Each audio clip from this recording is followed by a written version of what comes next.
Praise the Lord. परमेश्वर का धन्यवाद हो, उसने एक और अवसर दिया मुझे आप लोगों के मध्य में एक सुसमाचार लेके आने के लिए। और आज का सुसमाचार हम देखेंगे नया नियम में से। कई समाज, कई लोग, कई समुदाय प्रभु यीशु मसीह को मानते तो हैं पर उसको प्रभु करके ग्रहण नहीं करते। कुछ मान्यताएं हैं, वो ये मानते हैं कि प्रभु यीशु एक परमेश्वर का भेजा हुआ एक पवित्र जन था, पर वो खुद प्रभु नहीं है।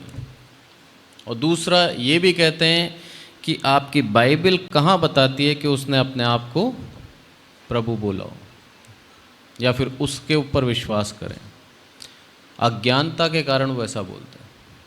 आज हम देखेंगे कि प्रभु यीशु मसीह खुद कहता है कि मेरे पे विश्वास करो, मेरे पिता पर भी विश्वास करो।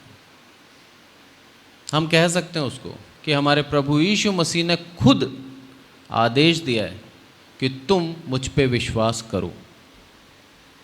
यूहन्ना निकालें, यूहन्ना 14 और उसकी पहली आयत पढ़ें। तुम्हारा मन व्याकुल ना हो, परमेश्वर पर विश्वास रखो और मुझ पर भी विश्वास रखो। तुम्हारा मन व्याकुल ना हो, परमेश्वर पर विश्वास रखो और मुझ पर भी। यहूदियों के लिए कहा गया था। यहूदियों के बाद सारे जितने भी गैर यहूदी थे, जो आज हम सब गैर यहूदी हैं, कोई यहूदी नहीं है इसमें से, उन्होंने भी परमेश्वर के पुत्र प्रभु यीशु मसीह को स्वीकारा। और क्या बोलता है वो? परमेश्वर पे विश्वास रखो और उसके पर मुझ पर भी। और नीचे यदि हम पढ़ते हैं इसकी 9-10 आयत, तो उसने कहा, पहले 8वीं से पढ़ता हूँ मैं। फिलिप्पियुस ने उससे कहा, हे प्रभु, पिता को हमको दिखा दे, वही हमारे लिए बहुत है। तब प्रभु यीशु मसीह क्या बोलता है? यीशु ने उससे कहा, हे फिलिप्पुस, मैं इतने दिन से तुम्हारे साथ हूँ, क्या तू मुझे नहीं जानता? जिसने मुझे देखा उसने पिता को देखा। तू क्यों कहता है कि पिता को हमें दिखा? क्या तू विश्वास नहीं करता कि मैं पिता में हूँ और पिता मुझ में? एक कर दिया, मुझ में पिता है और मैं पिता में हूँ। यानी कि जो कोई भी यदि समुदाय या कोई भी हमें भरमाना चाहता है कि प्रभु यीशु मसीह को ना माने, तो हमारे पास जवाब है। प्रभु यीशु मसीह ही प्रभु है और उसको हम प्रभु करके संबोधित कर सकते हैं। उसने खुद ने बोला है। बोलने और मानने में बहुत अंतर होता है, मैंने पहले भी समझाया था। प्रभु कह देना यानी कि अपना पूरा अपने ऊपर अधिकार उसका हो गया, हमने उसे अपना स्वामी बना लिया। अब तू मेरे जीवन को चला जैसे चलाना चाहता है। पर हम प्रार्थनाएं भी कैसे करते हैं? प्रभु, जीवन में ये परेशानी है और इसका हल मैं बता रही हूँ तुझे, या बता रहा हूँ तुझे, ये हल कर दे। प्रभु हमसे हल नहीं मांगता और ना चाहता है कि हम उसको हल बताएं। इसको आप सिंपल उदाहरण से देखें तो बच्चा जब स्कूल में पढ़ता है, वो टीचर को यदि सवाल करके बताएगा कि सर ये सही है, टीचर का कहीं ना कहीं ईगो हर्ट हो जाएगा, यार मुझे क्यों सिखा रहा है। वहाँ पर हम उस चीज़ को समझते हैं। पर जब प्रभु के सामने आते हैं, उससे प्रार्थना करते हैं, तब उसको हम बताते हैं, प्रभु एक ऑप्शन ये, दूसरा ऑप्शन ये, तीसरा ऑप्शन ये। तेरे को मैंने बोल दिया है KBC खेलते हैं उसके साथ, चारों में से कोई सा भी एक चुन ले। प्रभु नहीं चाहता, प्रभु चाहता ही नहीं है। प्रभु ये चाहता है कि सिर्फ और सिर्फ हम उससे प्रार्थना करें और उसका आभार व्यक्त करें कि प्रभु तूने मुझे अवसर दिया प्रार्थना करने का। क्योंकि हमको ये जो अधिकार मिला है ना प्रार्थना का, बहुत बड़ा अधिकार है ये, छोटा मोटा नहीं है। हम डायरेक्ट अपनी समस्याएं परम प्रधान परमेश्वर के सामने रख सकते हैं और उससे विनती कर सकते हैं, प्रभु इन समस्याओं का समाधान कर। उसकी नज़र में वो समस्या है ही नहीं, हमारे लिए बहुत बड़ी समस्या है। वो किस तरह से उसका समाधान करता है हम भी नहीं जानते। कई बार हम सोचते हैं हमें जिस अवस्था में रखा है प्रभु ने शायद गलत रख दिया, हम इससे ज़्यादा डिज़र्व करते हैं, हम इससे ज़्यादा, हमारी योग्यता है, हमें मिलना चाहिए, नहीं मिल रहा। हमारे मन में कहीं ना कहीं एक शिकायत रहती है। प्रभु प्रसन्न नहीं होता ऐसे विश्वासियों से जिनके मन में शिकायत है और जो ये सोचते हैं कि प्रभु अज्ञानी है, उसने मुझे गलत जगह पे स्थापित कर दिया, गलत जगह पे बिठाया। वो बहुत ज्ञानी है। एक उदाहरण से समझाता हूँ मैं आपको।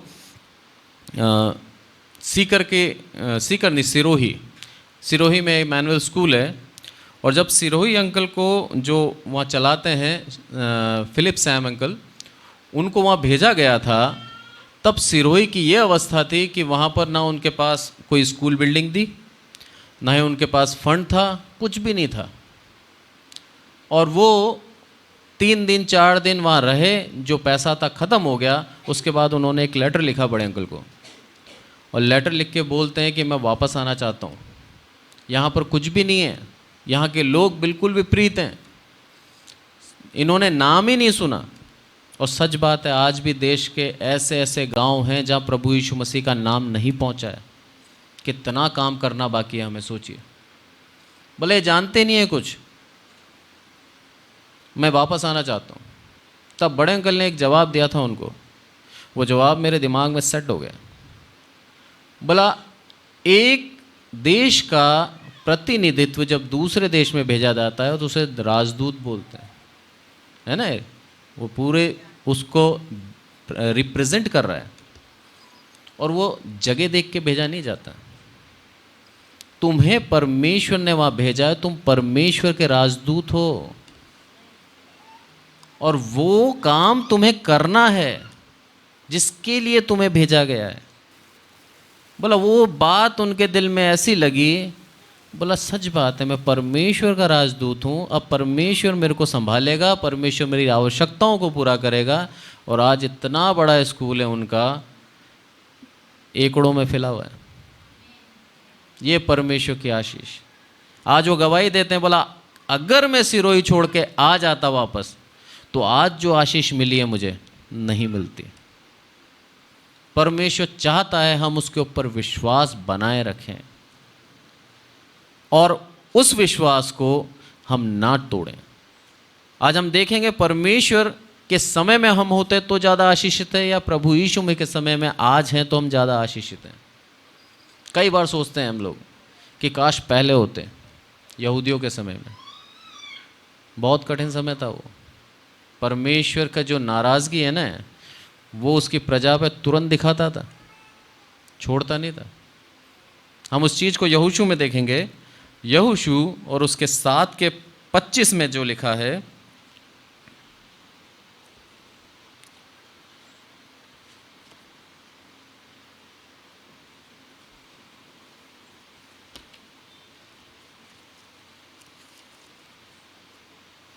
तब यहोशू ने उससे कहा, तूने हमें क्यों कष्ट दिया है? आज के दिन यहोवा तुझी को कष्ट देगा। तब सब इस्राएलियों ने उस पर पथराव किया और उसको आग में डालकर जलाया और उसके ऊपर पत्थर डाल दिए। कितना बड़ा दंड है। और ये किस चीज़ का दंड है? चोरी का। चोरी में मृत्यु दंड। आज नहीं है, आज इससे भी बड़े बड़े पाप कर रहे हैं हम, और प्रभु यीशु मसीह हमारी उदारता से हमें क्षमा करे जा रहे हैं। यहाँ आकान के पाप के विषय में बताया। आकान का पाप जब सामने आया तब परमेश्वर ने उसको भी मौका दिया था। गोत्र पहले चुना गया, तब आकान ने हाथ नहीं खड़ा करा कि मैं चोर हूँ। फिर उसके अंदर उसका घराना चुना गया, तब भी उसने हाथ नहीं उठाया। बाद में तो सिर्फ नाम ही आ गया। फिर उसने बोला कि हाँ मुझसे गलती हो गई।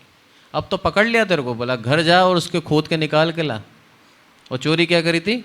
एक शॉल और एक चांदी, थोड़ा सा, ज़्यादा नहीं था। और उस चोरी के कारण उसके और उसके घराने को नाश कर दिया गया। ये परमेश्वर का एक क्रोध था कि मैंने मेरी प्रजा को पवित्र करके रखा है तो वो पवित्र बनी रहे। वो चाहता ही नहीं था कि मेरी प्रजा क्या करे? पाप करे। आज भी उसकी वही इच्छा है। पर आज हमारे ऊपर दया करता है, इसलिए हम उसको भूल गए, इसलिए हम इतने ज़्यादा डरते नहीं हैं, इसलिए अपने जीवन को बदलने की कोशिश नहीं करते। यदि आज भी गलती करते ही दंड मिलने लगे ना, तो हम गलती करने से पहले डरें। पर परमेश्वर की जो दया है, उसके पुत्र प्रभु यीशु मसीह की जो दया है, उस दया ने हमें क्या कर रखा है, आज तक आलसी बना रखा है, चाहते ही नहीं है बदलना, इच्छा ही नहीं है। कितना भी कर लो, हम वापस उसी जिंदगी में चले जाते हैं। प्रभु क्या बोलता है, अरे संसारिक जीवन में ना जाना, पर संसार के मित्र तो बने रहो। और संसार के लिए मित्र क्यों बनना है? क्योंकि तुम्हें संसार अलग तरीके से पहचाने, वो कह सके ये मसीह है और इसके अंदर क्या है, कोई दोष नहीं है। एक समय था भारत के अंदर, जब ईस्ट इंडिया कंपनी थी, तब मसीहों की गवाही को प्रूफ माना जाता था। अगर किसी क्रिश्चियन ने गवाही दे दी तो वो सच है, उसको सबूत है, वो कोई सबूत पेश करने की ज़रूरत नहीं थी। आज है क्या वैसा? दुख की बात है। कितना बदलाव आ चुका है और आगे और भी आएगा, क्योंकि वचन कहता है कि आने वाले दिन और भी क्या होंगे, गंभीर हो जाएंगे, और पाप बढ़ेगा और पाप बढ़ेगा। हमको मौका मिला है तो हमें आज सुधर जाएं, अपनी गलतियों को खुद पहचानें और खुद जानें। और अपने से अच्छा कोई नहीं जानता, हर कोई जानता है मेरे अंदर क्या कमी है। बच्चा पेपर लिख के आता है, उसको मालूम है कि उसका रिजल्ट 3rd डिवीज़न में देखना है, 2nd में देखना है या 1st में देखना है। ऑटोमेटिक पेपर लेके बैठ जाता है 10th क्लास में, क्या भाई देखना है 3rd में, यही मिलेगा, क्या करके आया उसको मालूम है। सबसे बोलेगा जरूर 1st आऊँगा मैं तो, पर उसको मालूम है उसने किया क्या है। हम भी हमारे जो जीवन है उसको यदि हम परखें तो हम पहचान जाएंगे हम किस अवस्था में, हम कहाँ स्टैंड करते हैं। क्या हम सच में परमेश्वर के व्यवस्थाओं के अधीन होकर चल रहे हैं, या फिर हम अपनी मर्जी करते हैं और दुनिया को दिखाने के लिए हम क्या है, पवित्र बने हैं। अगर ऐसा जीवन जी रहे हैं तो परमेश्वर हमें नाश कर देगा, क्योंकि लिखा है निर्गमन 34 के 7 में, इसको भी हम पढ़ेंगे।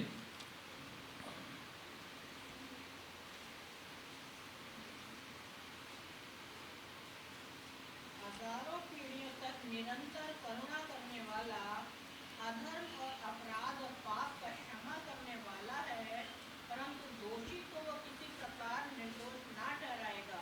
वह पितरों के अधर्म का दंड उनके बेटों, वरण पोतों और परपोतों को भी देने वाला है।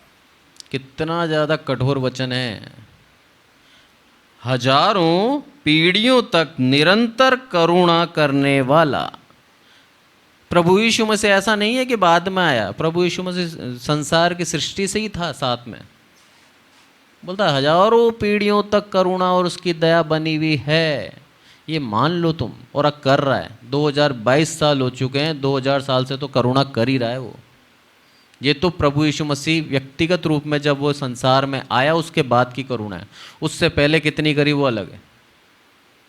बोला हजारों पीढ़ियों तक क्या करता है, करुणा करने वाला, अधर्म अपराध पाप को क्षमा करने वाला। क्या बचा? कुछ नहीं बचा। जो हम अपने आप को यदि धर्म के अंदर नहीं रखते हैं तो अधर्म में आ गए, पाप करते हैं तो पाप, और अपराध करते हैं न्यायिक व्यवस्था के अनुसार तो उस अपराध को भी क्षमा करने वाला। परंतु दोषी को किसी भी प्रकार से निर्दोष नहीं ठहराता। ये बात, ये उलझन वाली बात है। दोषी कब बनता है? आकान दोषी बन गया, मौका मिला, स्वीकार करना चाहिए था अपना अपराध, पर हम किससे डरते हैं? बदनामी से,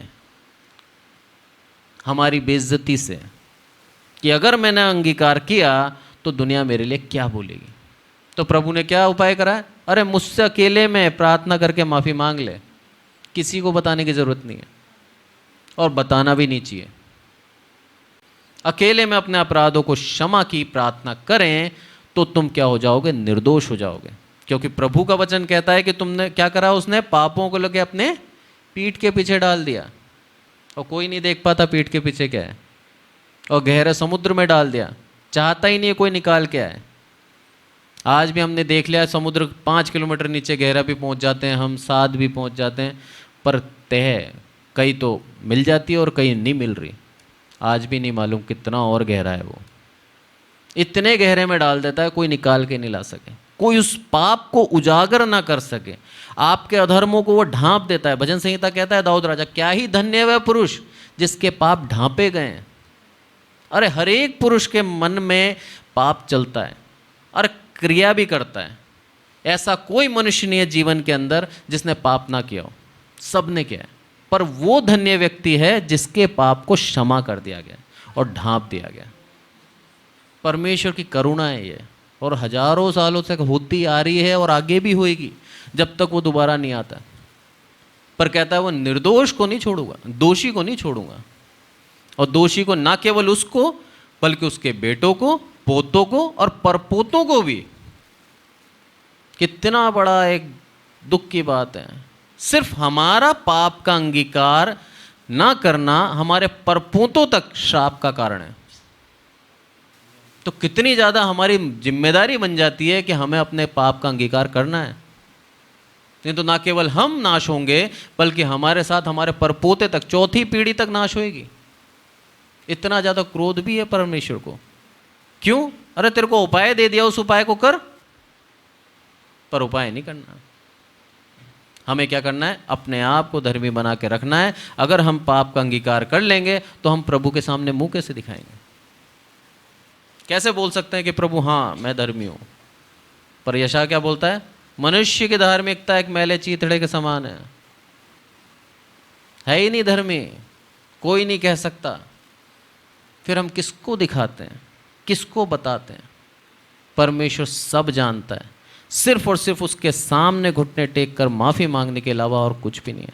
मेरे को याद है आज तक सैम सर का एक उदाहरण था। वो जब अमेरिका में थे तो उनसे किसी ने पूछा कि सैम सर क्या आप बता सकते हैं कि कौन ये व्यक्ति जो ख़त्म हुए परमेश्वर के दास थे, बोले स्वर्ग में जाएंगे? इनमें एक गलती ये पाई गई थी। तो प्रभु के दास सैम सर ने एक ही जवाब दिया, बोला मैं इस दौड़ में दौड़ रहा हूँ कि मैं चला जाऊँ स्वर्ग में। अरे हम दूसरों का न्याय करने वाले कौन होते हैं? हम बोल नहीं सकते ये जाएगा ये नहीं जाएगा, या फिर ये अच्छा है ये बुरा है। हमको अधिकार ही नहीं दिया कि हम किसी की आलोचना करें। और प्रभु का वचन कहता भी है कि तुम किसी की बुराई ना करो। अभी तीतुस में लिखा भी है, चलो निकाल लेते हैं तीतुस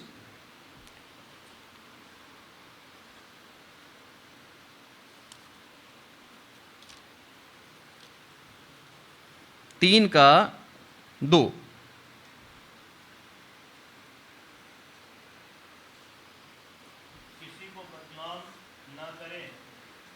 किसी को बदनाम ना करें, साफ कह दिया है। और झगड़ालू ना हो,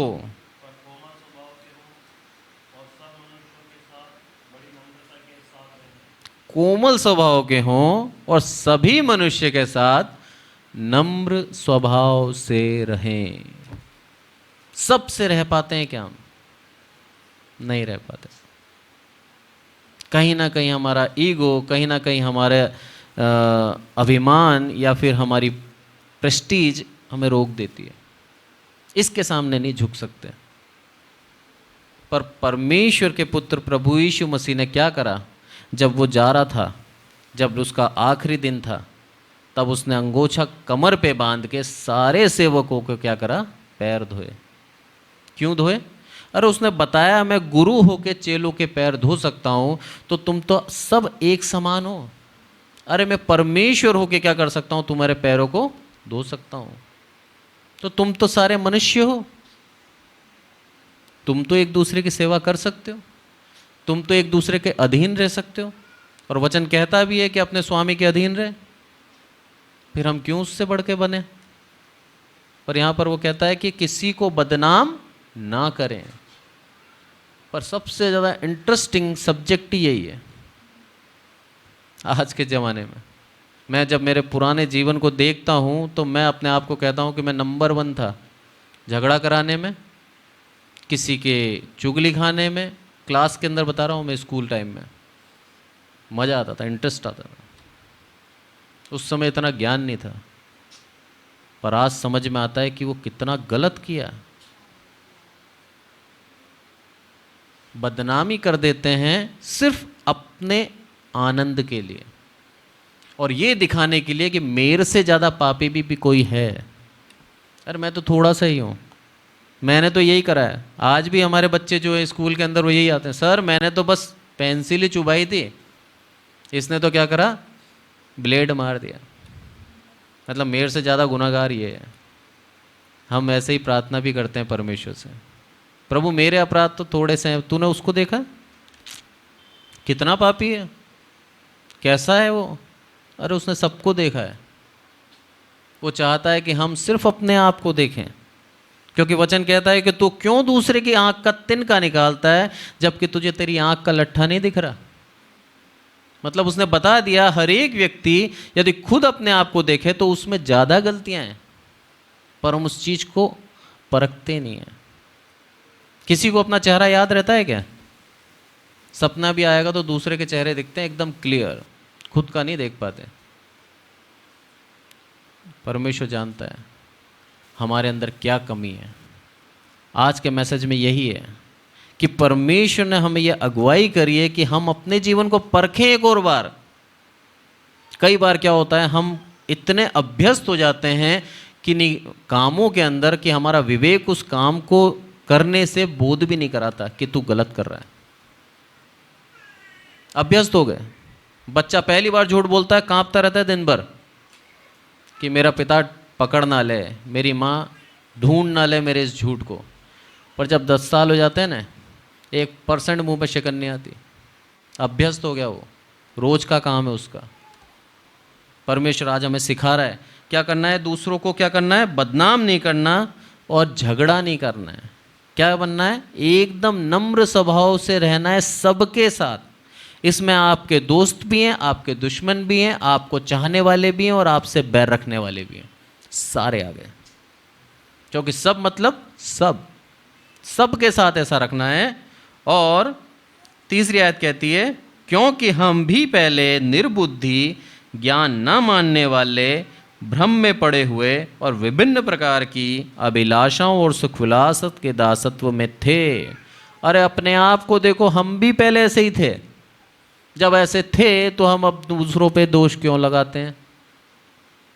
परमेश्वर ने आपको अवसर दिया ना बदलने का, आप बदल गए, आपने अपने जीवन को अच्छा कर दिया, अपने जीवन को मसीह के पीछे लगा दिया, अच्छे काम कर रहे हैं, परमेश्वर के वचन को बांट रहे हैं और पाप नहीं कर रहे। सबसे बड़ी बात तो अब जो पाप कर रहा है उसको हम दोष कैसे दे सकते हैं? कभी ना कभी कुछ सालों पहले हम भी कहीं ना कहीं उसी पाप के दलदल में थे, पर प्रभु ने निकाल लिया। आज उसका धन्यवाद हो, उसकी करुणा हम पर बनी। हमारी प्रार्थना यही होनी चाहिए, प्रभु सब पे बने, हर एक को तू बचा, ताकि हर एक का जीवन स्वर्ग राज्य में पहुंच पाए। हर एक जो हमारे नोन हैं और जो अननोन है, सब तक मैसेज पहुंचे और सब प्रभु के राज्य में आए। ये हमारी एक मसीह की प्रार्थना होनी चाहिए। जब कोई आगे बढ़ता है तो दिल में दुख नहीं, खुशी होनी चाहिए कि चलो मैं नहीं बढ़ पाया, पर ये व्यक्ति परमेश्वर के वचन को ज़्यादा अच्छे तरह से समझा और ये मेरे से अच्छा बढ़ गया।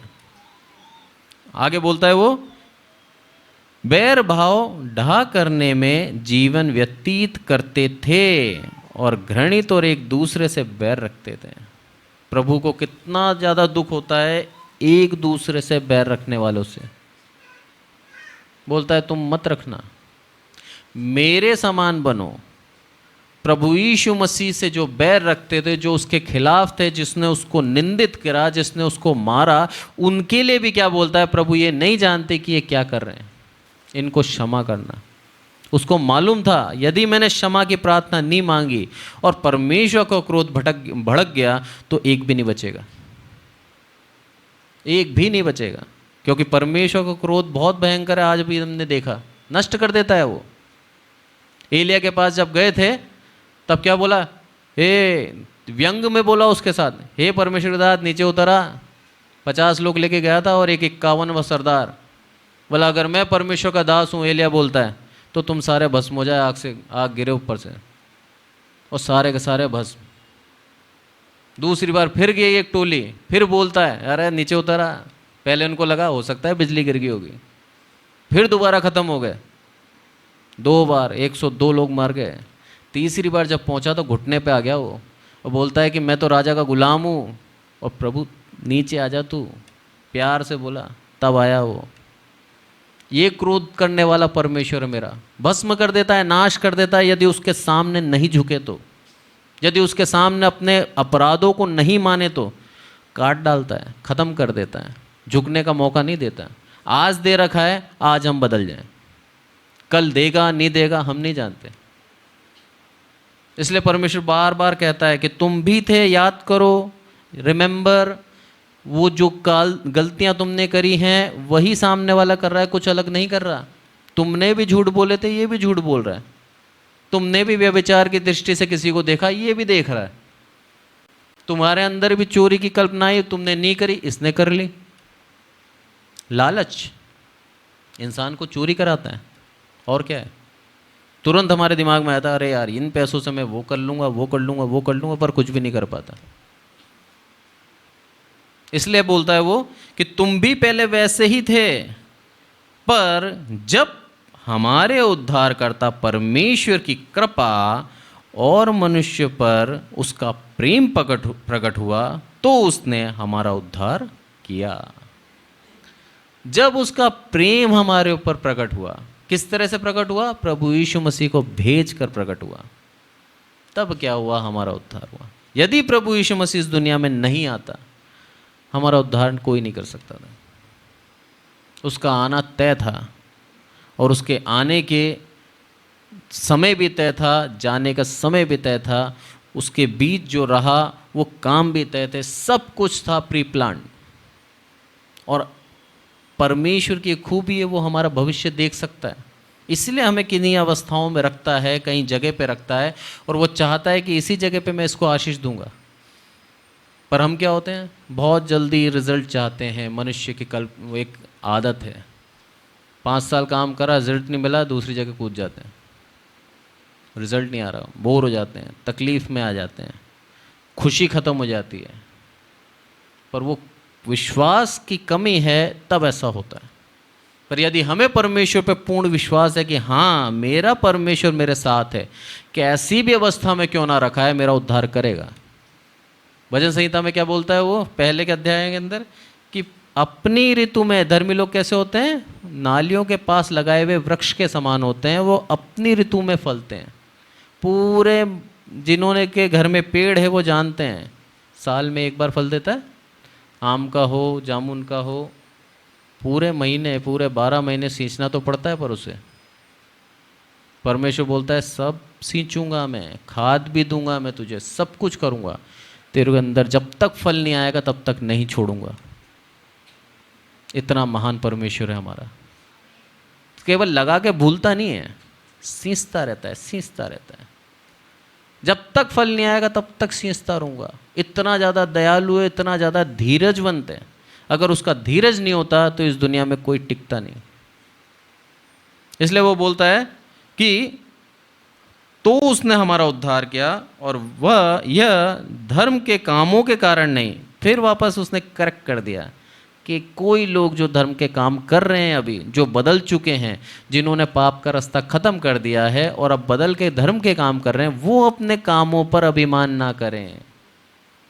बोला धर्म के कामों के कारण नहीं हो रहा ये जो तुम करने लगे हो अब, ये तो उसके अनुग्रह के कारण है, उसकी दया के कारण है।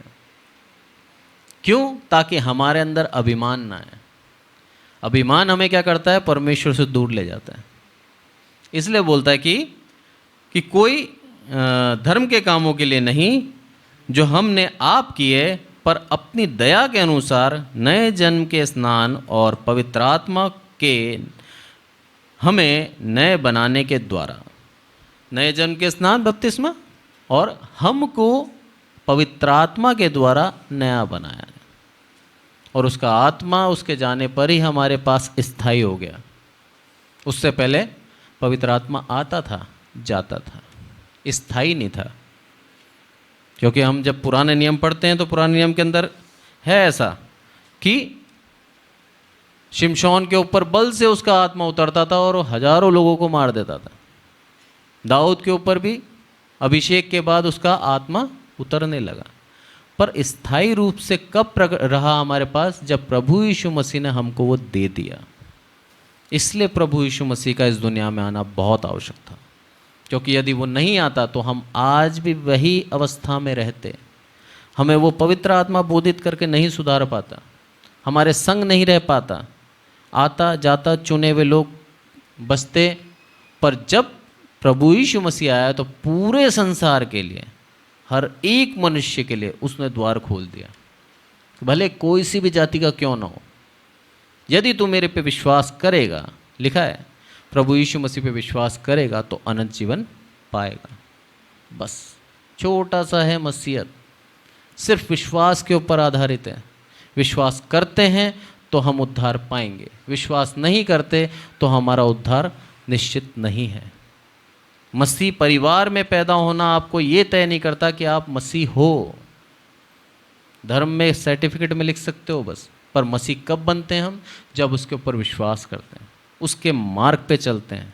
क्योंकि वचन कहता है सत्य, मार्ग और जीवन मैं ही हूँ। प्रभु यीशु मसीह खुद कहता है यूहन्ना 14 में, मैं ही हूँ, मेरे अलावा और कोई नहीं है। मार्ग भी है, सत्य भी है और जीवन भी है।